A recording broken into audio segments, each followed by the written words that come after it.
So I saw this post on Reddit the other day. It's a bit of an older one, but I thought it was really interesting. It's by this sir or madam, and it was actually really interesting. So it's all about how Scott seems to have taken a lot of inspiration for really all of his games, not just the FNAF series, from 80s and 90s media, specifically the scarier bits. We already know he's taken quite a bit of inspiration from there. I mean, he uses 8-bit a lot, and it's very reminiscent of Atari and NES and that type of era. And, well, stuff like Desolate Hope just really gives me a lot of Terminator vibes. So why am I bringing this up? Well, first, it's really interesting, at least to me.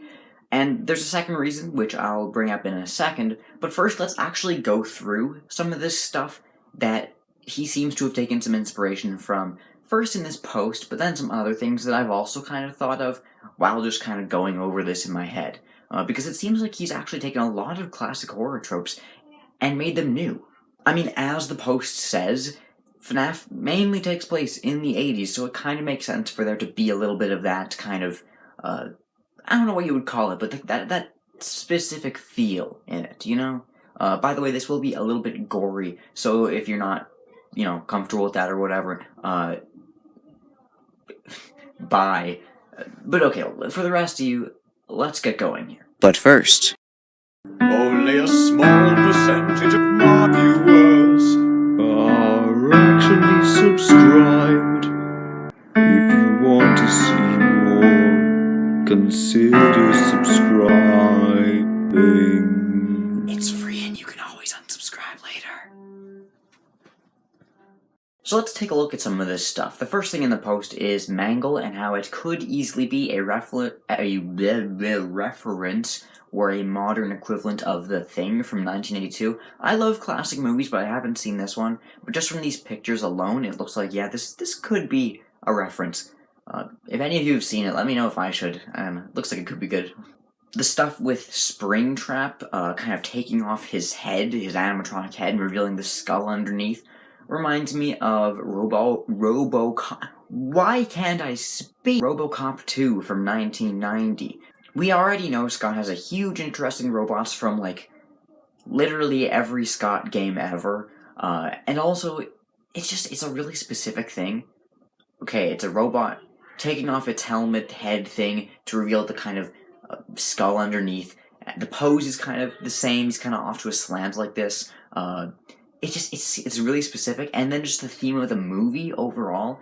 The movie's about a policeman who is going to die. He has some terminal injuries, he's going to die, and then they bring him back to life as a robot. Kinda similar to how William comes back as a robot, the kids come back as a robot, Michael comes back as a robot. I mean, literally everyone. Here we have one between Chucky and Biddy Babs. This one's just, they look too similar for it to be a coincidence, in my opinion. We also have Plushtrap and Poltergeist. We have Fredbear and Castlevania. Those last two are a bit more of a stretch, in my opinion. And I mean, there's also an It reference. Twice. At least I think they're an It reference. I mean, one of them has to be. That FNAF 4 one basically has to be. I feel like it's too random. It has to be, right? And then the Ennard one could be as well. And the jump scare sounds are actually taken from, well, at least in FNAF 1, 2, and 3. FNAF 1 was, I believe, from a movie called Inseminoid.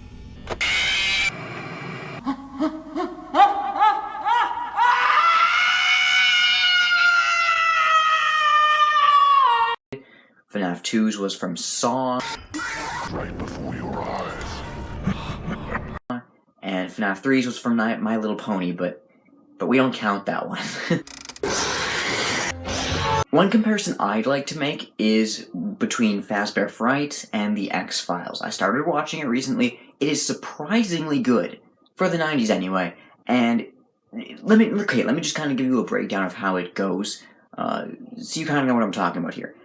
Every episode starts with an incident. For the first roughly 2 minutes before the actual theme song plays, you know that classic Illuminati meme? Yeah, that's the one. Before that, there's always a little bit of an incident, which, like, in its own, could be a short little horror movie type thing. Like a little horror short. It's really good. It can range from an alien abduction to a man going insane and crashing his car into a tree. There's a lot of stuff that goes on in this show. The theme plays, and then the rest of the episode covers these two agents. One is a skeptic, Dana Scully. The other is like a believer of literally every crazy conspiracy you can think of, Fox Mulder, and they investigate what's going on here. They solve what's going on.